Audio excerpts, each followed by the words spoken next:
तो बहुत सुंदर विषय है। संपूर्ण बनने के लिए अशरीरी स्थिति। अभी अभी हमने बाबा की मुरली सुनी और उस मुरली में बाबा ने संपन्न बनने के लिए ड्रिल बताई, चाहे कैसा भी टाइम निकाल करके ये ड्रिल करना है। हमने तो ये सामने भी बाबा के सामने भी मुरली सुनी थी, अब दोबारा रिवाइज सुन रहे। ये 2005 की मुरली थी। हमने देखा ये मुरलियां हम लोगों सभी ने भी सुनी, दादियों ने भी सुनी, लेकिन दादियों ने ऐसी ऐसी मुरली सुन करके उसको प्रैक्टिकल में किया। दादी ने जब ये मुरली सुनी कि ड्रिल करनी है, तो दादी का विचार सागर मंथन चलता था, इस ड्रिल को हम कैसे प्रैक्टिकल में लाना है। तो दादी ने उस साउंड वाले रवि भाई को पूछा कि ये गीत आप हर घंटे में बजा सकते, कोई ना कोई गीत हर घंटे में भाई बहने कुछ ना कुछ बाबा को याद करते रहे, क्योंकि दादी को धुन लगती थी कि बाबा ने जो कहा ये करना है। और तब से मुझे लगता है हर घंटे में जो गीत बजता है वो चालू हुआ। करते करते 2005 में मुरली चली थी और दादी देखो 2017 में अगस्त महीने में वो प्रैक्टिकल करके संपन्न बन करके चली भी गई। तो ये मुरलियां हम तो सुनते हैं लेकिन सुनने तक रखते हैं, लेकिन दादियों ने इनको प्रैक्टिस करके, ड्रामानुसार मुझे चांस मिलता था रात का भोजन का मेनू लेने के लिए दादी के पास जाते थे। लेकिन 2007 में दादी ने लगभग 2-3 महीना, 1-2 महीना पूरा आंखें बंद कर दी। अब जाना है वो अशरीरी की ड्रिल। लेकिन आंखें बंद करने के बाद भी दादी को पता चलता तो सामने कौन आया है। तो मोहिनी बहन वगैरह मुन्नी बहन बैठती थी, दादी देखो ये भंडारे वाला आया है, हाँ मुझे पता है। तो दादी आंखें बंद करके ही सारा कारोबार चलाती थी, बस अंदर से वो ड्रिल, उसका अनुभव।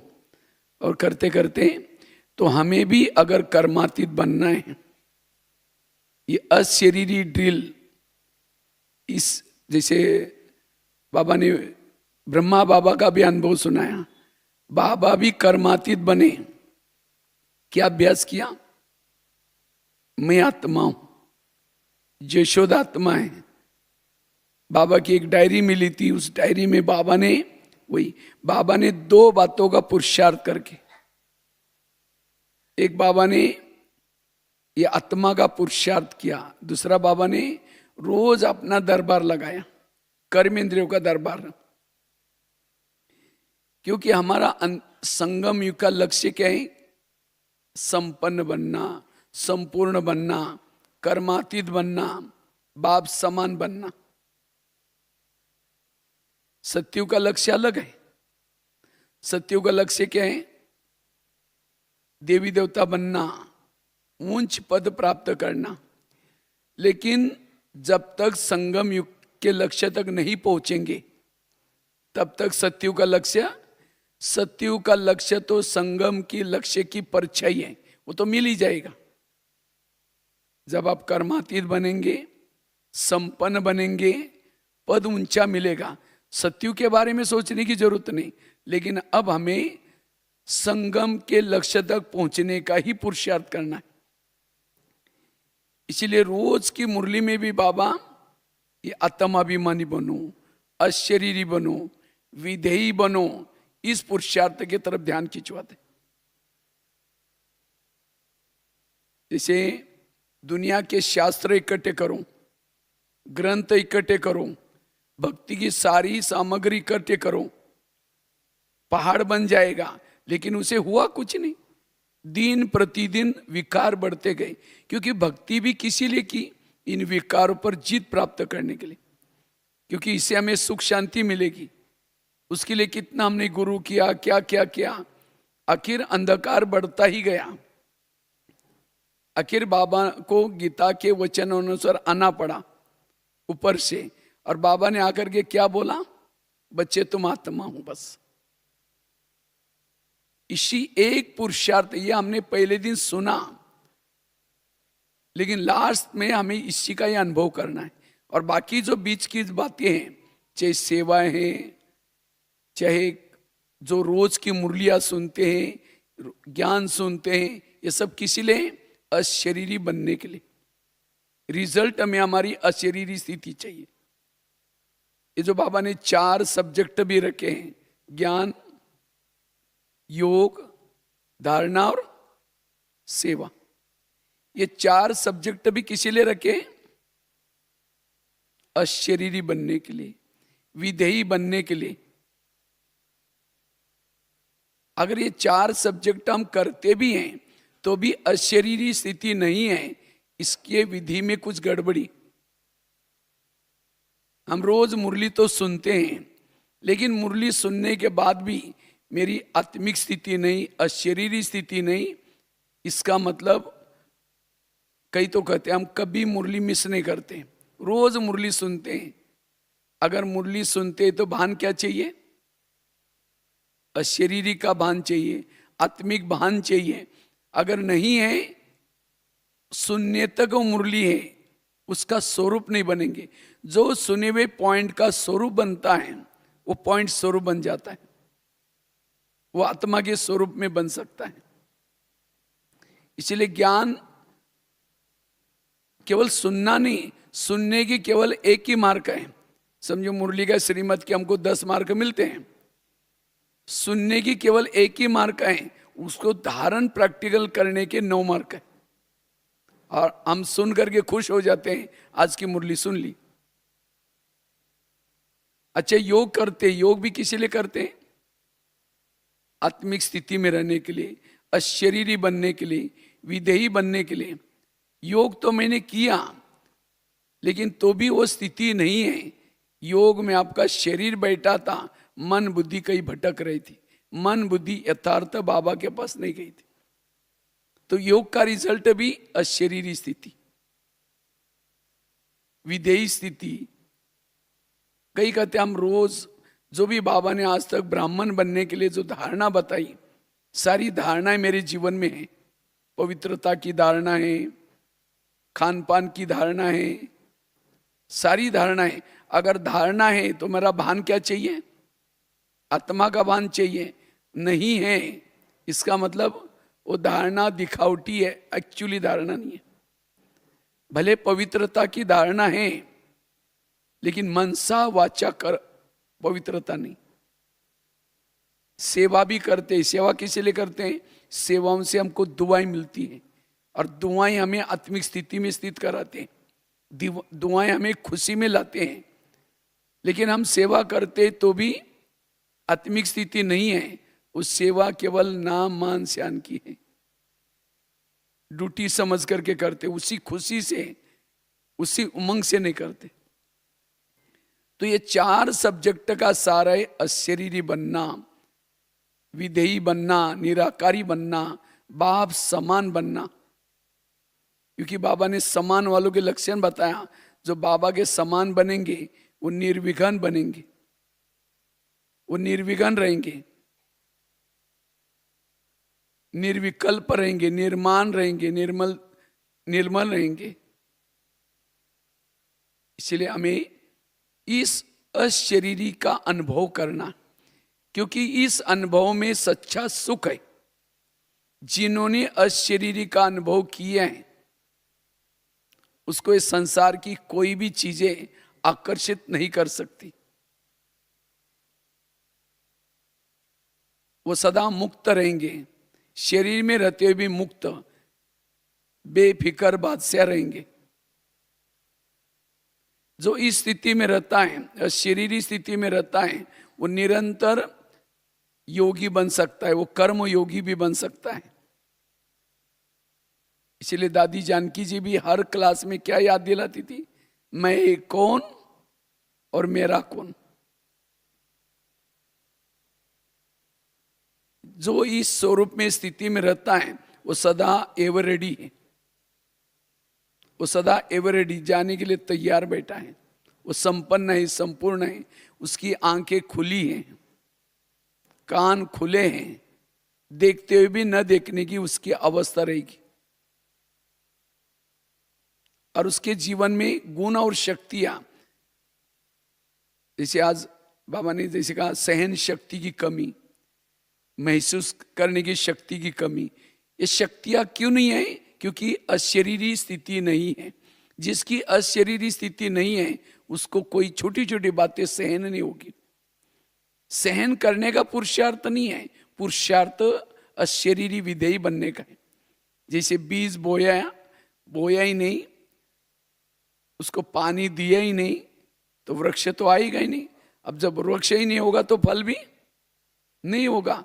इसी तरह जिन्होंने अशरीरी स्थिति की, विधेयी स्थिति का बीज बोया ही नहीं, अनुभव किया ही नहीं, प्रैक्टिस किया ही नहीं, स्मृति का पानी दिया ही नहीं, उसके जीवन रूपी वृक्ष में ये सहन शक्ति, धैर्यता, सत्यता, ईमानदारी, इस गुण रूपी फल नहीं लगेंगे।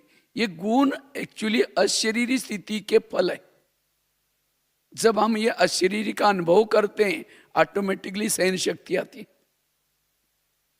ऑटोमेटिकली हमारे अंदर धैर्यता, सत्यता, ईमानदारी सारे गुण आते हैं। उसका जीवन गुणों से भरा हुआ होगा। इसीलिए हमें अनुभव क्या करना है? अशरीरी का, ये अशरीरी स्थिति की मेहनत करनी। जो ये अशरीरी स्थिति की मेहनत करता है उसका मन सदा चुप रहता है, जिसको बाबा कहते हैं अंतर्मुक्ता। जैसे आज भी बाबा ने कहा कि चुप रहो। हमारा पुरुषार्थ क्या है? चुप रहने का। चुप रहने का अर्थात सदा अशरीरी स्थिति में रहना, अंतर्मुखी रहना। उसका हमेशा समय सफल हो रहे हैं।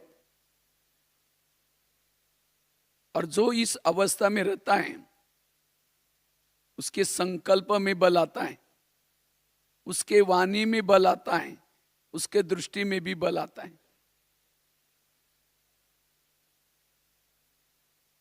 और इस अवस्था में रहने वाला कभी भी कहीं भी आकर्षित नहीं हो सकता। एक बाबा के सिवाय कहीं आकर्षित नहीं हो जाएगा। कोई भी उसको आकर्षित नहीं कर सकता।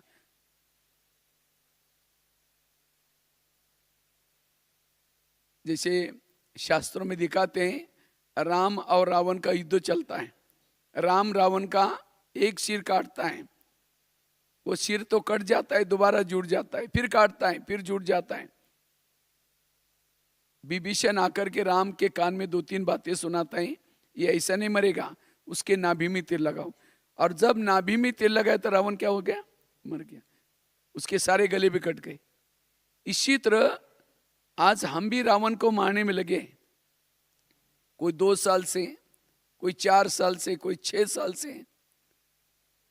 गले तो काट देते हैं लेकिन दोबारा जुड़ जाता है। क्यों? क्योंकि हमने देह भान के नाभि में तीर नहीं लगाया।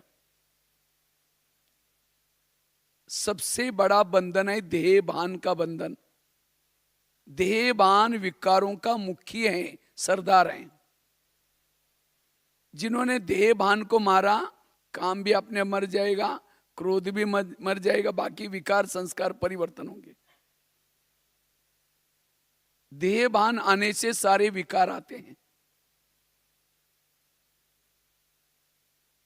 इसलिए देवता बनने का सबसे पहला लेसन है ये अशरीरी बनने का, विधेयी बनने का, आत्मिक स्थिति का लेसन।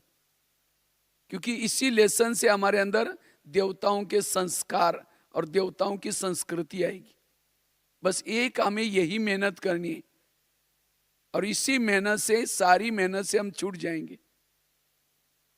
जैसे बिल्डिंग बनाया जाता है, उसका फाउंडेशन बहुत मजबूत बनाते।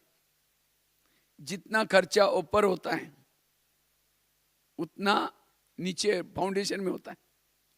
अब जिन्होंने फाउंडेशन में कंजूसी की, जब आंधी तूफान आएगा बिल्डिंग क्या हो जाएगी? गिर जाएगी। इसी तरह जिन्होंने आत्मिक स्थिति की मेहनत नहीं की है और बाकी और बातों में लगा हुआ है, सेवा कर रहे हैं और औरों को सुना रहे हैं, पुरुषार्थ कर रहे हैं, वो जब माया का आंधी तूफान आता है तो वो गिर जाता है बीच बीच में। फिर हम सोचते हैं कि ये क्या हुआ, क्या मेरे से क्या मिसिंग हो गई, क्योंकि हमने वो आत्मा का लेसन, आत्मा का फाउंडेशन, अशरीरी बनने की ये मेहनत नहीं की। इसीलिए आप हमें इसी स्थिति को बनाना है, क्योंकि अंतिम समय जो पेपर आएंगे, विभिन्न प्रकार के पेपर आएंगे, चाहे प्रकृति के तरफ से पेपर आएंगे, चाहे इविल सोल के तरफ से पेपर आएंगे, खान पान के तरफ से पेपर आएंगे, पुराने संस्कारों के तरफ से पेपर आएंगे। तमाम पेपरों में पास होना है, ये अवस्था चाहिए। और उस समय पेपर भी सेकंड के होंगे। सेकंड के पेपर में पास होने के लिए बाबा कहते हैं बहुत काल का ये अशरीरी का अभ्यास चाहिए। कई तो बाबा को कई बार रुरवान करते, बाबा कभी मुरली में बताते हैं, कई तो बाबा के बच्चे बाबा को क्या कहते हैं, बाबा अब टेंशन नहीं लेना, अंत में हम जब विनाश हो जाएगा हमारा वैराग आएगा। बाबा कहते हैं नहीं, बहुत काल का अभ्यास चाहिए, क्योंकि अंत समय जब आत्माएं शरीर छोड़ेगी उस समय परमधाम का गेट तो बंद है, तो वायुमंडल में भटकती रहेगी और उनके अंदर विकारों के ख्यालात आते हैं, वो कहाँ जाएंगे, उनको तो शरीर है ही नहीं। जिनके अंदर जिस शरीर के संस्कार हैं उन्होंने खत्म नहीं किया, अंश है, उसके अंदर प्रवेश करेगी। एक एक में 3-3 4-4 आत्माएं प्रवेश करेगी। यह है विकारों का फोर्स, विलास का फोर्स रहेगा। इसलिए अभी से हमें क्या करना है, बहुत काल का ये अशरीरी का अभ्यास करना है, क्योंकि इस अशरीरी स्थिति में रहने वालों के अंदर विकारों के अंश और वंश सदा के लिए समाप्त हो जाते।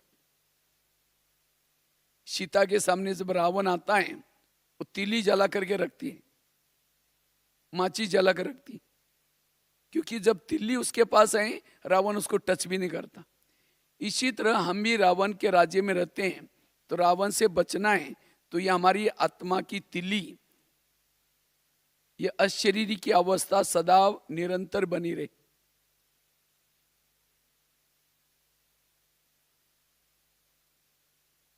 इसलिए बार बार हमें बीच बीच में ड्रिल करनी है और उसी स्वरूप में रहना है। इसी से हम कहीं भी किसी व्यक्ति के तरफ, कोई वस्तु के तरफ आकर्षित नहीं कर सकते। यह है स्वतंत्र अवस्था, जिसको बाबा ने अभी इस मुरली में भी कहा, स्वतंत्र बनो। और सबसे पहले ध्येय बान से स्वतंत्रता, फिर स्वभाव संस्कार से स्वतंत्र, और स्वतंत्र बनने के लिए यह अशरीरी का अभ्यास, आत्मिक स्थिति चाहिए। इससे हमारा इंद्रियों पर भी कंट्रोलिंग पावर, रूलिंग पावर चलेगी, और इसी से हमारा पद भी, इसी अवस्था से हमारा पद ऊंचा होगा। इसलिए हमें बार बार ये अशरीरी स्थिति में रहने का अभ्यास करना है। जितना इस अवस्था में रहते हैं, हमारे अंदर जो विकारों की भूत है, जैसे दोपहर के बाद क्या हो गया, धीरे धीरे आत्मा की लाइट कमजोर होती गई, डीम होती गई। जैसे आत्मा की लाइट कम होती गई, डीम होती गई, जैसे जिस घर में लाइट नहीं रहती तो वहां क्या होता है, कई दिनों तक कोई बंगले में लाइट ही नहीं जली, तो धीरे धीरे भूत, पहले कहते थे भूत बंगला, ये भूत कहाँ जाता है, जहां अंधेरा है। और आजकल तो लाइट हो गई, इसलिए भूतों का नाम निशान खत्म हो गया। इसी तरह दोपहर के बाद धीरे धीरे क्या हो गया, इस शरीर में आत्मा का भान कम होता गया, तो काम का भूत घुस गया, क्रोध का भूत घुस गया, और हर शरीर अभी भूत बंगला बना हुआ है। कौन सा भूत किस समय जागृत होता कोई भरोसा नहीं। अब इन भूतों को भगाना है तो क्या करो, लाइट जला कर रखो। इसीलिए बाबा कहते ये ड्रिल करो, इसी ड्रिल से जो भी कमियां कमजोरी रही है वो क्या हो जाएगी, परिवर्तन हो जाएगी। यही पुरुषार्थ हमारा, पुरुषार्थ, पुरुष मतलब आत्मा, रत मतलब शरीर, ये शरीर से अपने आप को अलग अनुभव करना, ये है पुरुषार्थ। कभी कभी कहते हैं हम, हमारा आजकल पुरुषार्थ ढीला हो गया। पुरुषार्थ ढीला हो गया मतलब मैं आजकल देह भान में आया हूं और इसीलिए मुझे किसी की कमी कमजोरियां दिखते हैं, मेरे अंदर पुराने संस्कार आ गए, मेरा पुरुषार्थ ढीला हो गया। तीव्र पुरुषार्थ अर्थात रात भर जागना, मौनी बाबा बन करके बैठना, ये नहीं है। तीव्र पुरुषार्थ अर्थात निरंतर ये स्वरूप में स्थित रहना, सोल कॉन्शियस में, अशरीरी विधेयी स्थिति में। और आजकल का जो बाबा के साथ जो मिलन है, अव्यक्त मिलन है। अव्यक्त मिलन की हर पल की अनुभूति करनी है तो अव्यक्त स्वरूप में, इस अशरीरी स्थिति में रहने की अवस्था है। जो अशरीरी स्थिति में रहता है हर पल बाबा की अनुभूति कर सकता है।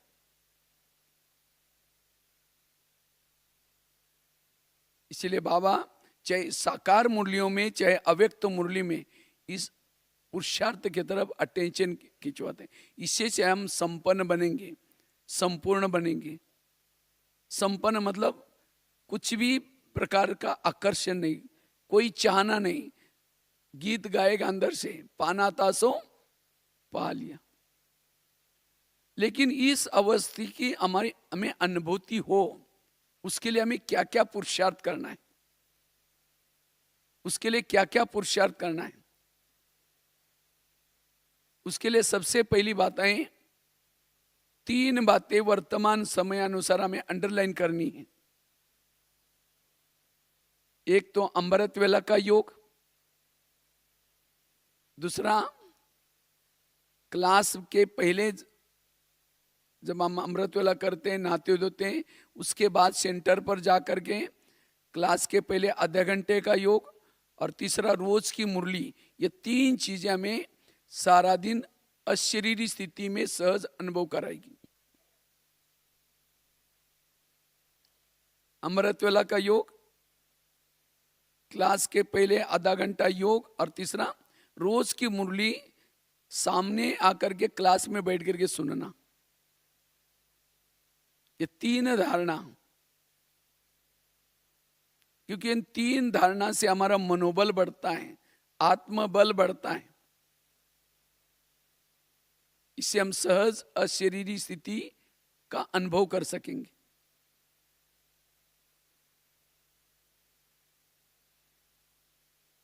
दूसरी बात है, अगर इस अशरीरी का अनुभव करना है, विधेयी स्थिति का अनुभव करना है, हमारे सारा दिन के संकल्प कम से कम चले, सारा दिन के संकल्प समर्थ चले, पॉजिटिव चले।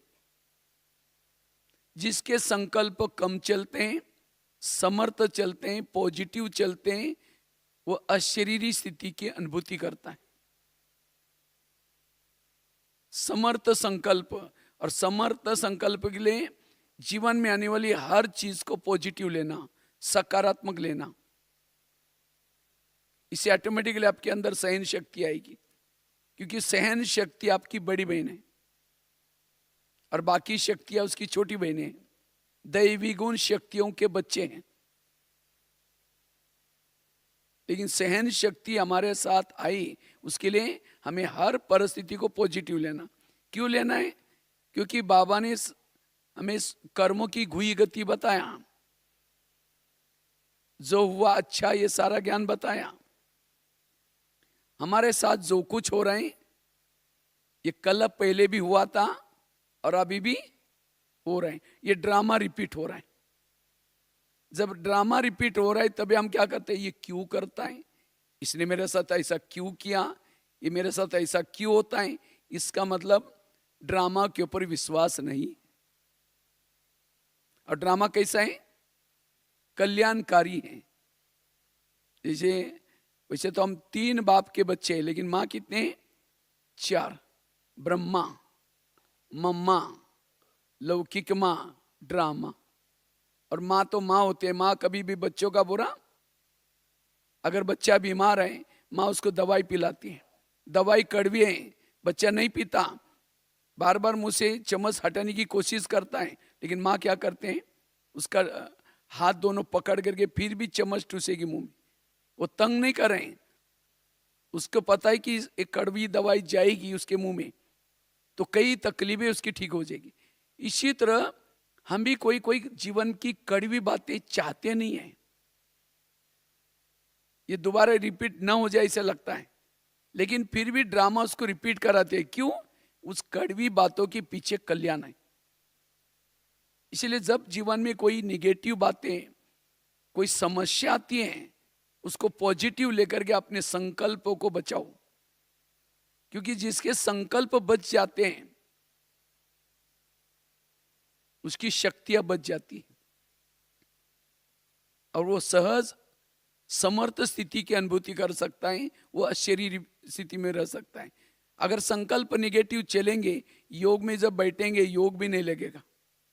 बैठेंगे योग में, लाल लाइट चल रहा है, गीत बज रहे हैं, शुरू करेंगे मैं आत्मा हूँ, शांत स्वरूप हूँ, फिर कहेंगे मेरे को उन्होंने क्यों बोला, फिर कहेंगे ठीक है मैं आत्मा हूँ, शांत स्वरूप हूँ, फिर कहेंगे 15 दिन पहले भी तो बोला था, फिर कहेंगे ठीक है मैं आत्मा हूँ, शांत, फिर कहेंगे सबके बीच में क्यों बोला। ना उसका कर्म योग होगा, ना उसका बैठ कर की योग ठीक, वो अशरीरी स्थिति का अनुभव नहीं कर सकता। जिसे कहते हैं ना, अंधा पीस रहा और कुत्ता बैठ करके खा रहे। हम अमृत वेला करते हैं, शुद्ध भोजन खाते हैं, पवित्रता का पालन किए हैं, इतनी सारी सेवा करते हैं, तो भी हमारी अशरीरी स्थिति, कर्माती स्थिति क्यों नहीं? क्योंकि सारा दिन ऐसे निगेटिव संकल्प चलते हैं और उसे सारी शक्ति हमारी गई। इसलिए इस लीकेज को बंद करना, संकल्प सदा समर्थ चलाना, और हमारे जीवन में जो समस्या आते हैं, प्रॉब्लम आते हैं, ये किसी लिए आते हैं? हमें वैरागी बनाने के लिए आते हैं। इसलिए ड्रामा के ऊपर विश्वास, कर्म गति के ऊपर विश्वास, क्योंकि वर्तमान के हमारे जो प्रॉब्लम्स है, समस्या है, ये हमारे ही कोई अतीत पिछले जन्मों के किए हुए कर्मों के परिणाम है। क्योंकि टाली कभी एक हाथ से नहीं बजती, टाली के लिए कितना चाहिए? 2 अच्छे। अगर कोई परिस्थिति मेरे सामने आती है, कोई व्यक्ति मेरे साथ कुछ उल्टा सुल्टा करता है, मैंने भी कभी उसके साथ किया था, और ये तो हमारा अंतिम जन्म है, इसके बाद हम कोई जन्म लेने वाले नहीं है। तो हमने जो 63 जन्मों से एक दूसरे के साथ जो कुछ हिसाब किताब बनाए हैं, प्रकृति के साथ हिसाब किताब बनाए हैं, वो सबको क्या करना है? चुक्त करना है। और चुक्त करने के बाबा ने 3 तरीके रखे। एक तो योग से चुक्त करो, अगर नहीं करेंगे योग से, दूसरा तरीका सहन करके चुक्त करो, वो भी नहीं करेंगे, तीसरा है विनाश काल में।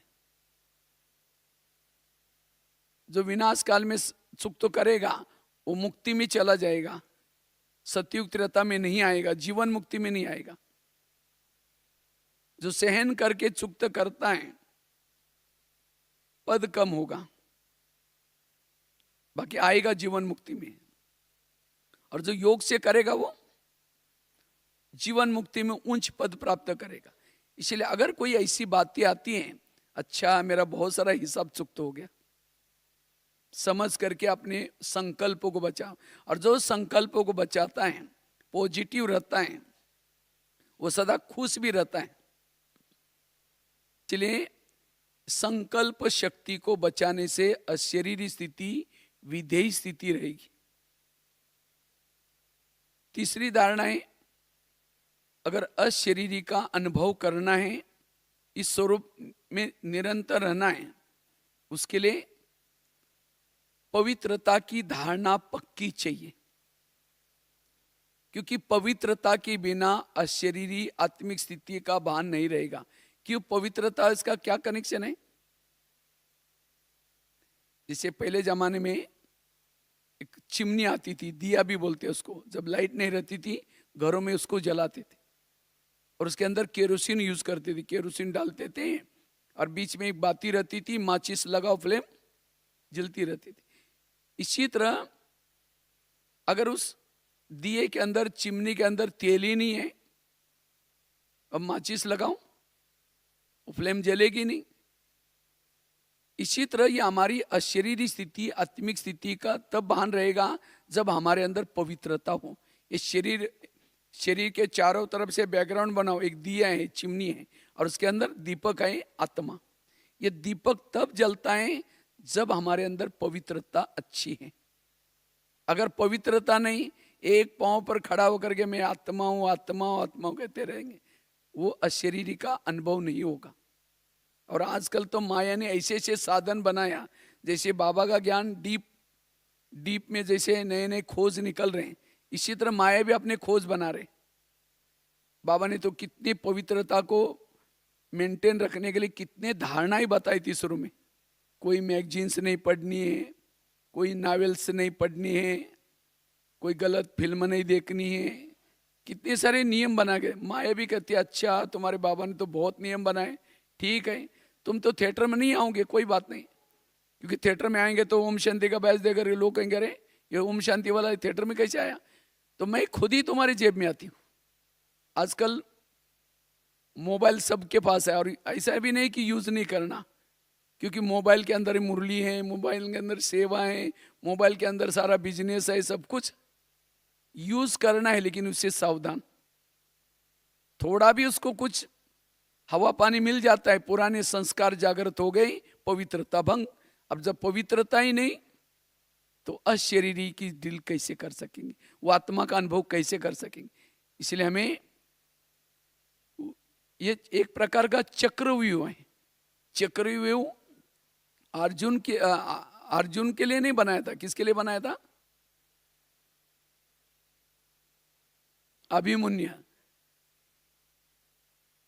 तो इसी तरह हम भी कौन है, सभी अभिमन्यु जो महारथी थे उधर चले गया, और इसके लिए हमारे लिए क्या किया है, चक्र बनाए। लेकिन इस चक्र किससे बचना, जब पवित्रता हमारा, और केवल पवित्र रहने से भी नहीं चलेगा, हमारी स्मृति, जैसे दीपक तब जलता है जब बाती सदा तेल के अंदर डूबी रही, इसी तरह हमारी बाती बुद्धि सदा का परम धामी लगी रही। बुद्धि के ऊपर इस दुनिया का कोई भी आकर्षण ना हो। जितनी बुद्धि परम धाम में बाबा के साथ ज्वाइंट रहती है, जैसे आज बाबा ने कहा दीपक जलाने के लिए घृत भी चाहिए, और केवल घृत डालने से नहीं, माया क्या करते हैं, आपकी बुद्धि रूपी बाती को उठा करके बाजू में रख देती, किसी व्यक्ति के तरफ लगाते हैं, कोई वस्तु के तरफ लगाते हैं, दीपक बुझ गया, वो अशरीरी का अनुभव नहीं कर पाएंगे। इसलिए पवित्रता की धारणा से अशरीरी रहना, अशरीरी बनना इजी होगा। और जब इस अशरीरी स्थिति में रहते हैं, वो हमें सुख मिलता है। और जिन्होंने ब्राह्मण जीवन में अशरीरी से सुख प्राप्त किया, उसको संसार आकर्षित नहीं कर सकता। संसार में रहते हुए भी चेहरे में सदा खुशी रहेगी। आज है कोई ब्राह्मण बने हैं, ब्राह्मण चेहरा देखो तो हमारा ना चेहरे में कोई खुशी नहीं है, उमंग उत्साह नहीं। क्यों? अंदर से वो व्यर्थ बातें, मेरा क्या होगा। अभी कई ब्राह्मण भी तनाव में रहते हैं, टेंशन में रहते हैं, कोई कोई तो घर की बातें का भी टेंशन करते हैं।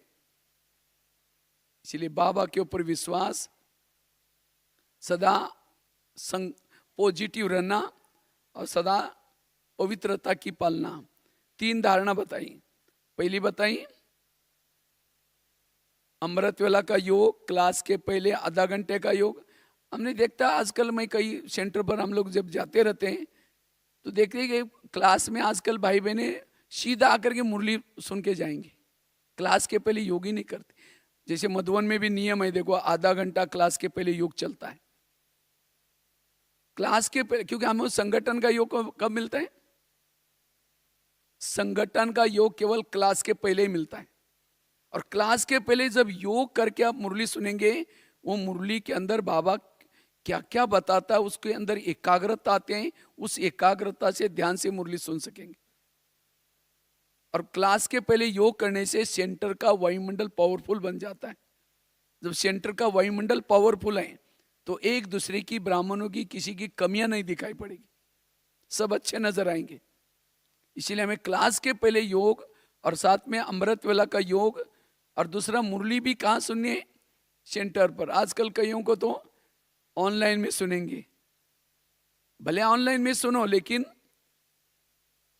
सेंटर पर जाकर के मुरली सुनने के बाद, जैसे बच्चे ट्यूशन लगाते हैं तो क्या करते हैं, सवेरे क्लास स्कूल में जाएंगे सारा दिन, सवेरे शाम ट्यूशन लगाते हैं। इसी तरह में भले सुनना है लेकिन क्लास में अगर, क्योंकि हाजिरी आप क्लास में जाने के बाद हाजिरी लगती है, इसीलिए 3 चीजों की धारणा जिसकी पक्की है वो अशरीरी स्थिति में स्थित रह सकता है इजीली, सहज। दूसरी धारणा बताइए, सदा समर्थ रहना, पॉजिटिव रहना, संकल्पों को कम चलाना। जैसे आकाश के चंद्रमा को पानी में देखना है तो पानी कैसा चाहिए?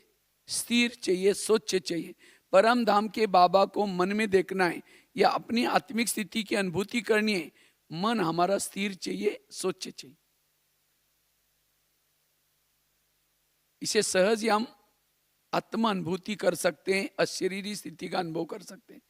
तीसरी धारणा बताई पवित्रता की। चौथी बात है, अगर हमें अशरीरी का अनुभव करना है, आत्मा के जो ओरिजिनल 7 गुण है, शांत स्वरूप, आनंद स्वरूप, शक्ति स्वरूप, ये 7 गुणों में जितना स्थित रहेंगे उतना आपको अशरीरी बनना इजी होगा। ये 7 गुणों की कमी हमारा देहभान लाने का निमित्त बनती। अभी मैं नेपाल में गया था, नेपाल में भाई टीका लगा, वहां भाई टीका 7 कलर का तिलक लगाते, 7 कलर वहां नियम है, सप्तरंगी तिलक बोलते हैं इसको। ये सप्तरंगी तिलक ये वास्तव में आत्मा के ओरिजिनल जो गुण है, ये गुणों का प्रतीक है। ये हमारा 7 कलर का तिलक रोज लगा रहे, स्थूल की जरूरत नहीं, लेकिन 7 गुणों में स्थित रहे, जिसको बाबा कहते हैं सत्व प्रधान। और जो 7 गुणों में जितना हम संपन्न रहेंगे उतनी हमारी अशरीरी अवस्था। ये 7 गुणों का कमी देह भान आकर्षण है, शांत स्वरूप में रहना, शक्ति स्वरूप में। अगर एक दिन में 7 स्वरूप में नहीं कर सकते तो 7 दिन एक एक गुणों का अभ्यास करो, ये 7 गुणों को बढ़ाओ।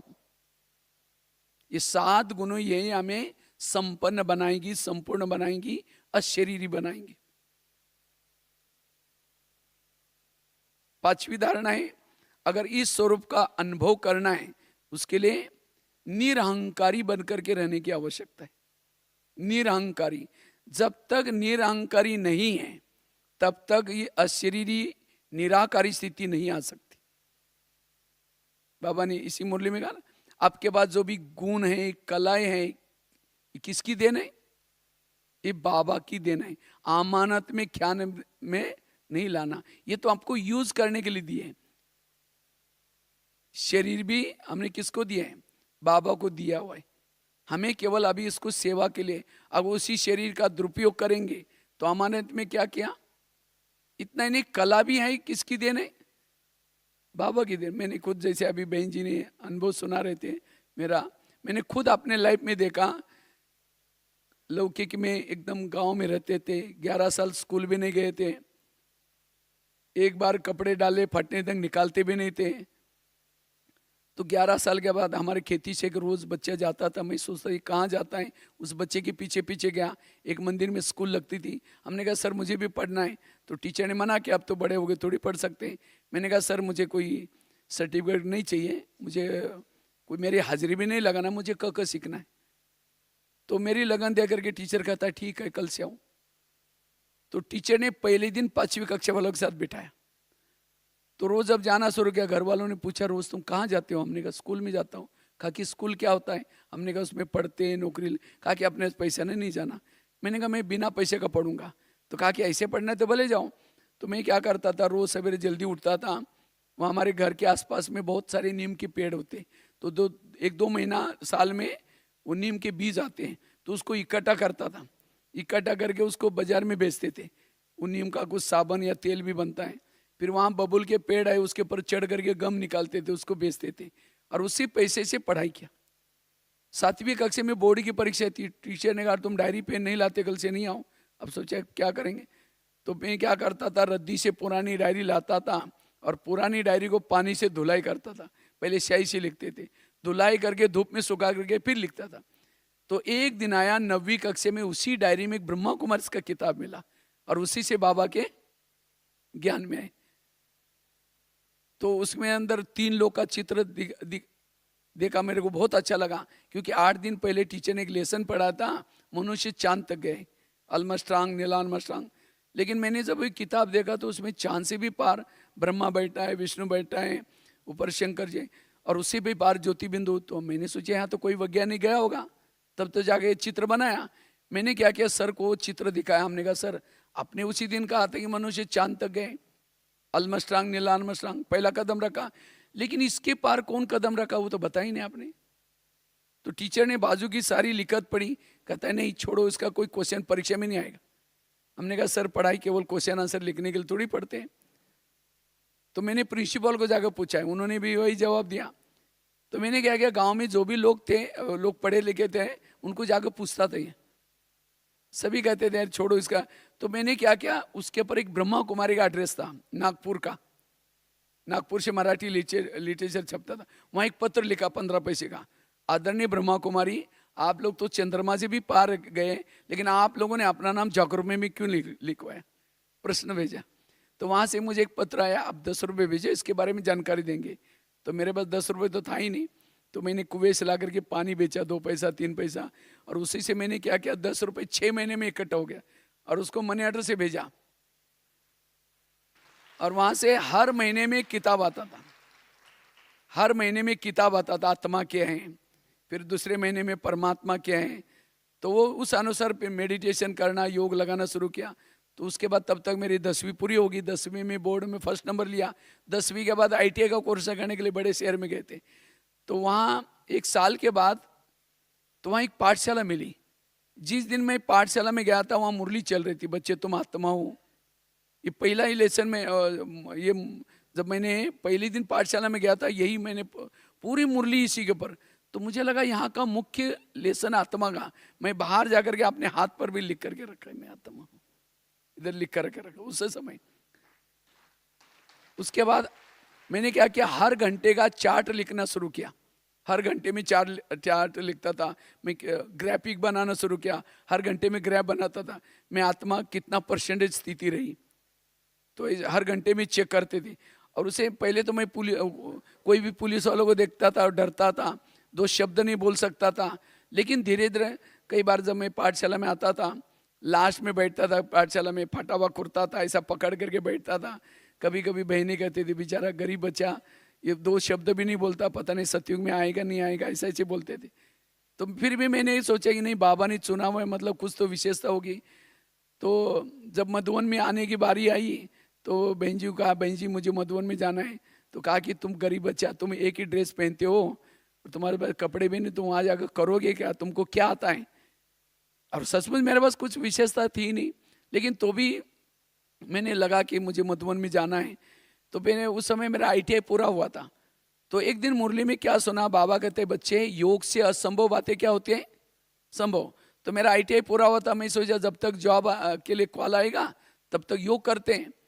तो मैंने 6 महीना तक रात को 10 बजे से सवेरे 5 बजे तक योग किया और ड्रामा ऐसा बना, मधुबन में पहुंच गया। और उस समय मधुबन में तो 1 महीना ही सेवा का चांस मिलता था, उसके बाद भेज देते थे। उस समय तो शांतिवन नहीं था, ज्ञान सरोवर नहीं था, पांडवन वो भी नया नया विज्ञान कुंज भवन नया बना था, वो सुखधाम भी नया नया बनाया था, छोटा सा था मन। तो मुझे सेवा का चांस मिला। तो सेवा करते करते इतनी लगन से सेवा करते थे, 1 महीना 2 महीना तो क्या 3 साल वहीं रहे, मधुबन में रहे। 3 साल के बाद गुलजार दादी ने मेरे को दिल्ली लेके गए। तो दिल्ली में वहाँ फॉरेनर बहुत आते थे, फिर खाना बनाना सीखे, धीरे धीरे वहाँ किचन की सेवा करते थे 8-10 साल तक। हिंदी भाषा भी नहीं आती थी, हिंदी भाषा भी सीखे। उसके बाद फिर यहाँ आए शांतिवन में, तो किचन की सेवा मिली। ये सेवा करते करते कई बार मैं स्कूलों में उधर जाकर आसपास में सेवा करता था। करते करते जैसे बहन जी ने अभी अनुभव सुनाया, कहाँ 12,000 स्कूलों में जाकर के बाबा का संदेश दिया। इतना ही नहीं, 1100-1200 जेल में, 1100-1200 जेल में। कहा मैं पुलिस वालों को देकर के डरता था, लेकिन आज बाबा ने तो ये बाबा ने वास्तव में, ये मेरा खुद का कुछ नहीं है। मैं कभी कभी अपने आप को समझा तो भगवान भाई तुम तो हिंदी भाषा भी नहीं जानते थे, इतना ही नहीं लौकिक में हम तो कभी 3-4 महीना नहाते भी नहीं थे लौकिक में, ऐसी स्थिति में रहते थे। लेकिन बाबा ने देखो क्या बना, बाबा ने इतना उपकार किया, अपना नाम भी दे दिया, भगवान ने अपना भाई, भगवान भाई, वंडरफुल, भाई बनाया। तो इसीलिए आज कहाँ ट्रैवलिंग करके इतना सारा पूरा भारत में कितनी सारी जगह पर जा करके सेवा करते हैं। तो ये मेरा कुछ नहीं, बाबा कराता है। बाबा क्या करता है, किसी आत्मा का भाग्य बनाने के लिए। इसीलिए कई भाई लोग मुझे भगवान भाई नहीं बोलते, भाग्यवान भाई बोलते, क्योंकि इतना बड़ा चांस मिलना पूरा भारत में। नेपाल में तो 70 जिले में गया हूँ, एक एक जिले में वहाँ की भाषा सारी जानता हूँ, सब कुछ। हाँ? तो इतना पहाड़ियों में जाकर के सेवा करना, भारत के कोने कोने में जाकर के। तो ये बाबा क्या करता है, किसी आत्मा का भाग्य बनाने के लिए उसके अंदर कलाई देता है, विशेषता देता है, और बहुत सारी ये देता है। लिखने की कला दे दी, किचन में खाना बनाने की कला दे दी, बोर्ड में, या आप लोग जो पुराने उनको पता होगा, काफ़ी सारे बोर्ड लिखते थे पहले, 20-25 बोर्ड लिखते थे, और बोर्ड में अच्छे अच्छे पॉइंट्स लिखते थे, लिखने की कला दे दी। तो इसलिए अभी भी हम लोग कहीं भी जाते रहते हैं पूरा भारत में, लेकिन हमेशा स्लीपर जाकर के, स्लीपर में यात्रा करता रहता हूँ। कभी भी कोई ऐसे, अभी मैंने संकल्प लिया था 60 साल होने तक स्लीपर में यात्रा करेंगे। अब 60 साल मेरा जून से पूरा होने वाला है, उसके बाद हम जा सकते हैं फिर। तो ऐसे से, और इकोनॉमी से चलना, तो ये बाबा ने कला ही दी। हम कभी भी अपने बचपन का दिन को भूलते नहीं। ये नहीं कि यहाँ आए तो यज्ञ में बहुत सारा है इसीलिए यूज करो अपने लिए। तो जितना निरहंकारी रहेंगे, मैंने अपने जीवन में एक निरहंकारी बनने के लिए एक बहुत सुंदर एक एग्जाम्पल, एक कहानी याद रखी है। एक व्यक्ति ने नया मकान बनाया। जब नया मकान बनाया तो पुराना से सामान शिफ्ट करना था। अब खर्चा तो बहुत हुआ, तो सोचे कि यार सब सामान कैसे शिफ्ट करूं, कई ट्रक मंगाओ तो ज्यादा खर्चा हो जाएगा। तो उन्होंने गधा भी पाला था, तो उस गधे के ऊपर रख करके क्या क्या सामान शिफ्ट किया। लेकिन एक मूर्ति बची। अब मूर्ति कैसे लेके जाए गधे के ऊपर, तो भी सोचे कि चलो कौन देखेगा, ऊपर से बेडशीट ढक देंगे। तो गधे के ऊपर मूर्ति को रखा, बेडशीट ढका, गधा चलने लगा। जैसे गधा चलता है, चलते चलते मूर्ति के ऊपर का वो बेडशीट हट गया, सिर देखना शुरू हुआ। जैसा सिर दिखता है, लोग मूर्ति को देख करके नमस्ते करना शुरू किया। अब गधे को लगता है नमस्ते मुझे कर रहे तो गधे को नमस्ते नहीं कर रहे थे, नमस्ते किसको कर रहे थे, मूर्ति को कर रहे थे। इसी तरह कई बार हम लोग जब कई सेंटर पर जाते हैं, तो कई बार जब हमारी 8-10 दिन की सेवा देख करके बहनें कई बार सम्मान करती है, पगड़ी पहनाते हैं, बहुत सारे लिफाफे देते हैं। ये लिफाफे, ये पगड़ी, ये सम्मान, ये हमारा नहीं। हम एक मधुवन निवासी हैं, समर्पित का बैच है, ये बाबा का सम्मान है। बाबा के लिए सब दे रहे हैं, हमारे लिए कुछ नहीं दे रहे। तो किस चीज़ का अभिमान। कई बार हम देखते हैं आज सेंटर पर जो भी दरी किसी ने ला करके दी, माइक किसी और ने ला कर दिया, खाना किसी का और का खा रहे हैं, मुरली कहीं ने और ने छपाई, बोली किसी और ने। हम जब क्लास कराते सोचते मैं बहुत अच्छा क्लास कर रहा है, अरे हमने कहा किया, ये सब बाबा कराता है। इसलिए निमित्त भाव, जितना निमित्त रहेंगे, कोई किसी ने अपमान किया, निंदा की, ग्लानि की, हमेशा संकल्प नहीं चलाना, पॉजिटिव रहना। और जो ऐसा सदा हर परिस्थिति में पॉजिटिव रहता है, निराकारी बनना, अशरीरी बनना इजी है। ये तो कई कहते हैं मुझे पूछा ही नहीं, मैं इतना बड़ा दूर से आया, मुझे पूछा ही नहीं। ये और पूछ वाले लोग कहाँ आते हैं, त्रेतायुग में आते हैं। क्योंकि राम के साथ जितने भी भगत है सबको क्या है, पीछे से पूछे। और सत्युग में जो गोप गोपी गए, किसी को भी पूछ नहीं है। इसीलिए बाबा कहते बच्चे ये निराकारी। और आजकल ब्राह्मणों में अभिमान ज्यादा बढ़ता है, और ये अभिमान जिसको बढ़ता है वो अशरीरी बनना बड़ा मुश्किल है, आत्मिक स्थिति में रहना बड़ा मुश्किल है, योग लगाना भी मुश्किल है।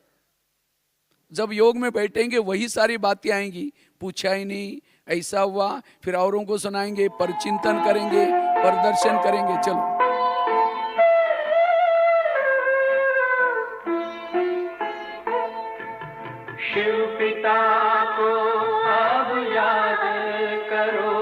मुक्ति धाम तुम्हें जाना है। अपने सुकर्मों के बल पर ही सतयुग में तुमको आना है। शिव पिता को अब याद करो।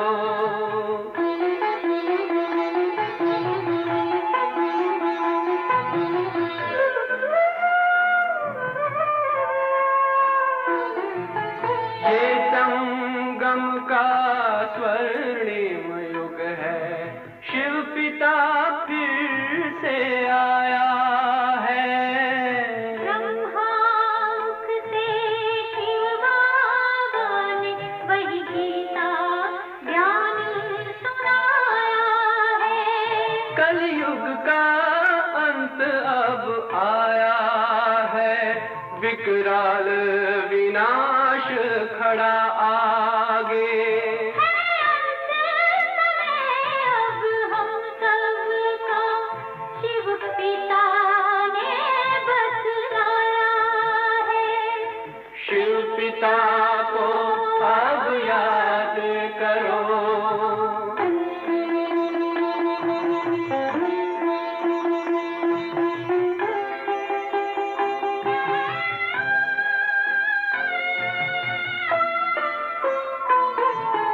पांडव शिव शक्ति सेना की रणभेरी अब फिर बजती है।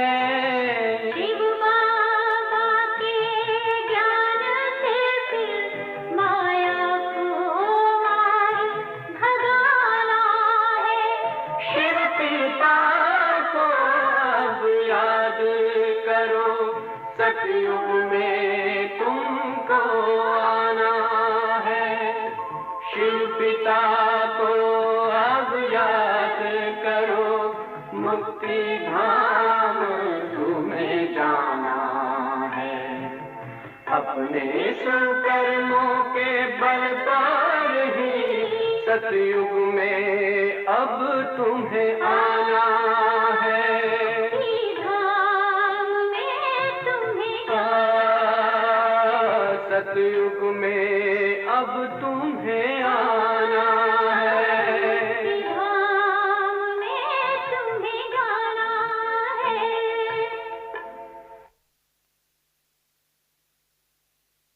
और एक दो तीन बातें सुना करके हम फिर लास्ट में योग भी करेंगे 12:30 तक। तो बता रहे थे किस तरह से निरहंकारी स्थिति आज हमें अशरीरी बनने का आधार है। देखो भक्ति मार्ग में पांडव बड़े जीत गए थे, लेकिन जीतने के बाद भी पांडव हार गए थे। किसे हार गए थे? कौरव से तो जीत गए, लेकिन हार गए किसे? अभिमान से हार गए। ये जो शास्त्रों में जो भी बातें लिखी है संगम युग की यादगार है। इसीलिए बाबा कहते बच्चे ये निरहंकारी बनना, मुझे लगता है सभी दादियों ने भी हमें यही शिक्षा दी है।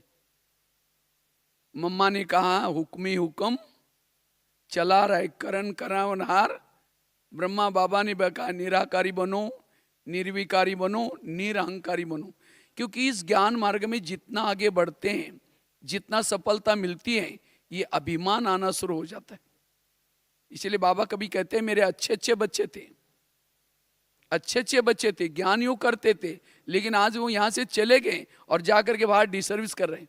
कहीं ऐसे अभिमान आया, इसीलिए अभिमान आया, बहनों से बनी नहीं, इससे बनी नहीं, चले गए। इसीलिए अभिमान हमें कभी भी इस ज्ञान मार्ग में ना आए। कोई कलाओं का अभिमान, कोई विशेषता का अभिमान, कोई भी बात का अभिमान नहीं। और तब जाकर के ये अशरीरी हम बन सकते हैं। अन्यथा कहते हैं ना, आए थे हरि भजन करने के लिए, उठने लगे कपास। दो आपस में टकराते, क्यों टकराते? अभिमान के कारण। इसलिए निरहंकारी होकर के रहना।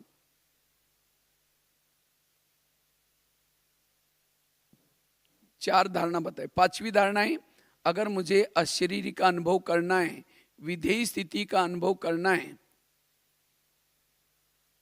उसके लिए योग के ऊपर अटेंशन, क्योंकि सिवाय योग से हम अपनी आत्मा को बैटरी को चार्ज नहीं कर सकते। इसीलिए योग के तरफ अटेंशन। बाबा कितना योग के ऊपर अटेंशन खिंचवाते हैं। योग से ही बैटरी चार्ज होती है, और हमारी बैटरी कितनी 100% चार्ज चाहिए, 100%। इसीलिए जो जो बाबा ने बैठ करके समय दिए हैं, उस समय पर हमें बैठ करके योग करना, और योग से आत्मिक स्थिति को बनाना, तब जाकर के हम बीच बीच में जब चाहे अशरीरी स्थिति में स्थित रह सकते हैं। विधि पूर्वक योग लगाना, जैसे मोबाइल को चार्ज करते हैं, कैसे करते हैं? प्लग के पास लाकर रखते हैं, दोनों तारे डालते हैं, स्विच चालू करते हैं। ऐसा नहीं स्विच चालू किया फिर तार डालते रहेंगे निकालते रहेंगे तो भी चार्ज नहीं होगा। इसी तरह हमें भी दिन में एक बार अपने शरीर को सेंटर पर लेके जाना। ये सेंटर क्या है? प्लग का स्थान। और वहां केवल जाने से भी नहीं चलेगा, जा करके मन बुद्धि को बाबा में लगाना, स्मृति का स्विच चालू करके रखना, और बार बार तारों को निकालना नहीं डालना नहीं। तो कई बार हम क्या करते हैं, जब बैठेंगे कई तमाम बातें याद आती हैं, इसने ऐसा बोला, ये बोला, फिर हम कहते हैं ये घंटा तो योग किया तो भी आत्मिक स्थिति नहीं है। वो हमें आत्मिक स्थिति बनाने के लिए जब भी बाबा के सामने बैठे हैं, किसके सामने बैठे हैं, बाबा ने मुझे कितने उपकार के, क्या से क्या बनाया, उपकारों को याद करो, प्राप्तियों को याद करो, गहरा बाबा के साथ योग। और जितना योग गहरा करेंगे उतनी हमारी ये बैटरी चार्ज होगी। और जिसकी बैटरी चार्ज है उस शरीर की, कोई भी, जैसे घर में कोई बड़ा व्यक्ति है तो छोटे आपस में लड़ते नहीं, चुपचाप रहते हैं। इसी तरह ये अशरीरी स्थिति रहने से इंद्रियोजित बनेंगे। अशरीरी स्थिति में रहने के लिए रोज अपने, जैसे ब्रह्मा बाबा ने रोज अपने इंद्रियों का दरबार लगाया, हमें भी अपनी इंद्रियों का क्या करना है? दरबार लगाना है। क्योंकि सारा दिन जब कर्म करते हैं इंद्रियां चलायमान हो जाती हैं। जब इंद्रियां गलत देखती हैं, गलत सुनती हैं, गलत बोलती हैं, तब जाकर के गलत सुनी हुई, गलत देखी हुई बातें योग में आपको स्थिर होने नहीं देगी। इसीलिए हमें रोज ये नियम बनाना है, सवेरे और शाम को इंद्रियों का दरबार लगा दो। कौन सी इंद्रिय आपको धोखा देखते हैं उसको शिक्षा दो, सावधान करो। जो इंद्रियों के वश में है वो अशरीरी कैसा बनेगा? नौका पानी के ऊपर से जाएगी, पार कराएगी, नौका के अंदर पानी आएगा तो डुबा देगी। जो इंद्रियों को चलाता है वो पार हो जाता है, जिसको इंद्रियां चलाते है वो डूब जाता है। जब योग में बैठेंगे आंखें बंद हो जाएगी, और कोई मोबाइल में गलत चीजें देखते हैं वो समय बंद नहीं होगी। कोई परचिंतन सुनाता है और क्या हुआ, लेकिन जो सुनी मुरली को क्या करता है, कान बाहर भेज देता है, वो भूल जाता है। इसीलिए एक एक कौन सी कर्मेंद्रिय आपकी ड्यूटी नहीं मानते हुए, आपका कहना नहीं मानते, उसको चेक करो।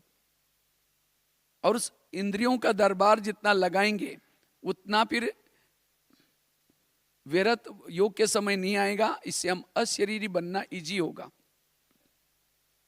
ऑर्डर करो, मन को ऑर्डर करो, बुद्धि को भी ऑर्डर करो, और जो धोखा देते हैं उनको शिक्षा देना। अगर कान ने व्यर्थ सुना है पर चिंतन, सजा दो। कौन सी? दोबारा मुरली सुनाओ उसको। मुख ने धोखा दिया, उसको सजा दो। कौन सी? दूसरे दिन एक दिन मौन रखो उसको। और जो ऐसा स्वराज्य अधिकारी बनता है, इंद्रियोजित बनता है, वो अशरीरी, क्योंकि हमें बंधन में बांधने वाले कौन है? इंद्रिया ही है। इंद्रिया इस शरीर से अलग होने नहीं देती। इसीलिए राजा बन करके ऑर्डर करके हमें क्या करना है? एक एक इंद्रियों पर शासन करना है। और जो इंद्रियों पर शासन करता है, स्वराज्य अधिकारी बनता है, वो सहज ही अशरीरी बनता है। कभी कभी हम शरीर के आकर्षण में आ जाते हैं, चाहे खुद का शरीर या दूसरे का शरीर। ये शरीर है ही क्या? एक सोने का डब्बा लिया, सोने का डिब्बा, सोने के डब्बे के अंदर लेट्रिन डाल दिया, जो रोज फेंकते हैं उसको डाल दिया, हरी माउस डाल दिया, और खांसी करने पर जो कप निकालता वो डाल दिया, और डब्बे को पैक करके आपके हाथ में दिया, और कहा कि इसको सदा देखते रहना, कहीं छोड़ना नहीं, इसको दिल में लगा कर रखना, बीच बीच में डब्बे से प्यार भी करना।